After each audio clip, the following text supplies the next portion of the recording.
Hello বন্ধুরা, আজ আমি তোমাদের সঙ্গে একটা দারুণ জিনিস শেয়ার করতে চলেছি। দেখো, আজ আমি কত গিফট পেয়েছি আমার স্টুডেন্টদের কাছ থেকে।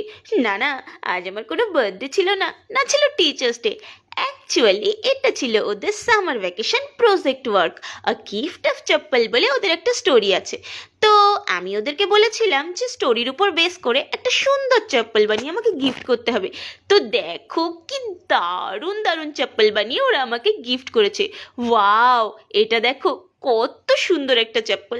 কাশ এটা পরে আমি একটু বিচে ঘুরতে পারতাম। আর এই দেখো একটা পিঙ্ক কালারের চপ্পল, এটাও আমার দারুণ লেগেছে।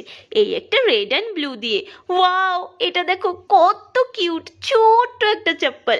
আমার তো প্রতিটা চপ্পল ভীষণ ভালো লেগেছে। এই একটা ব্ল্যাক অ্যান্ড রেড দিয়ে, কত ভালোবাসায় কত যত্নে ওরা চপ্পলগুলো বানিয়েছে। কয়েকটা তো আমার পায়ের সাইজেই হয়ে যাচ্ছিল।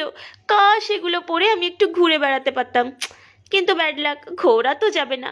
কিন্তু আমি সত্যি অবাক হয়ে গেছি, এত ইনোভেটিভ আইডিয়া ওরা কোথা থেকে পেলো। এই একটা দেখো রেড কালারের চপ্পল, এটাও আমার ভীষণ ভালো লেগেছে। আর এই একটা ফাঁকিবাজি চপ্পল। আর এটা দেখো একটা ব্লু কালারের চপ্পল, দেখো সাইড দিয়ে আবার চপ্পলের দাগ দাগগুলোও দেওয়া হয়েছে। And this is the smallest one, cute একটা ছোট্ট চপ্পল। আমার তো প্রতিটা চপ্পল দারুণ লেগেছে। তোমাদের কেমন লাগে?